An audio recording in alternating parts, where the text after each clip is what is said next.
From the Northumberland Strait to the Gulf of St. Lawrence and the Labrador coast, you'll likely spot sea ice during the winter. Sea ice is of course seasonal, building through the winter only to be melted a few short months later in the spring.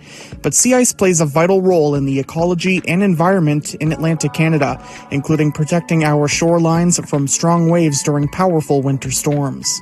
However, experts are noticing a trend. There's less sea ice during the winter months.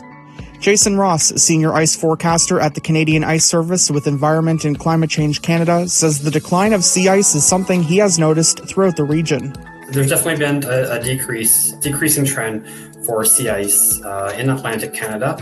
It forms later in the year, and because of that, it doesn't grow as thick, and also it doesn't grow to the extent that it would had it formed earlier in the year. Several factors determine the amount of sea ice that forms each season, from the temperature of our ocean waters to the temperature of our atmosphere during the winter months and the intensity of storms that barrel through the region.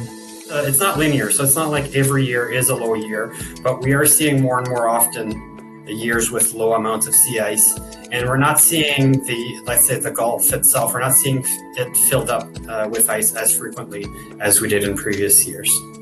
That trend has also been observed by Parks Canada staff on Prince Edward Island, where they have been monitoring nearshore ice presence at 4 sites consistently since 2014 as part of the park's long-term ecological integrity program. Acting Resource Conservation Manager Garrett Momberket says they have noticed a downward trend in the number of days where nearshore ice is present, including last year's record low season. And while full data for this year isn't complete, Momberket says strong storms early in the season have had a major impact. This year, we noticed that nearshore ice did not form by the time that it historically had formed. And as a result, we were particularly exposed to several winter storm events that occurred, resulting in erosion of between 1 and 2 meters across the park, varying extents in different parts of the park, of course. So to put that erosion in context, between 2000 and 2010, across the entire park, we observed an average rate of erosion of 0.79 meters a year, or 79 centimeters. And between 2010 to 2020, we saw that rate increase to an average of 1.18 meters, or 118 centimeters of erosion per year. So relative to the annual average, we experienced already this winter more than we would typically see over the course of a total year.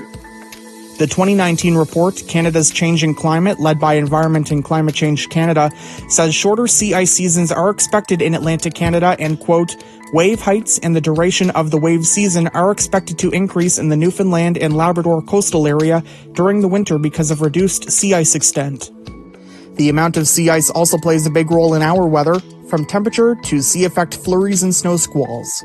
If the Gulf is covered with ice, that ice reflects the sunlight, so it keeps the weather cooler, rather than if you don't have any ice, then that the sunlight gets absorbed by the ocean, which warms the area. The other thing is, downstream from the winds, if there's open water, all that moisture gets collected by the cold air and pushed up, and so you have flurries downwind where you don't have ice. But if the Gulf was covered in ice, then you don't have as much moisture in the atmosphere, and the areas downwind don't get as many flurries. Back on Prince Edward Island, Garrett Momberket says Parks Canada is taking advantage of historical data along with current rates of erosion to help plan for the future.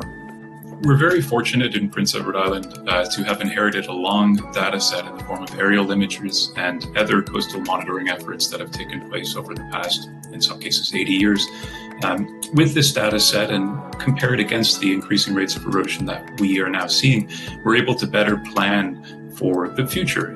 And that means relocating strategically some of our coastal infrastructure and planning to safely retreat and accommodate some of these changes that occur as a result of climate change or as a result of natural processes.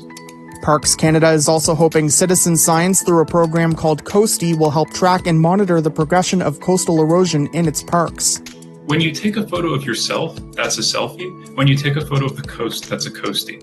So instead of turning the camera towards yourself and taking a selfie, we're asking visitors to put their phone in one of our cell phone stands, take a photo and submit it to coastycanada.ca, where our friends at the University of Windsor can analyze these data sets and share them with Parks Canada for us to develop a better understanding of these changes that we're talking about.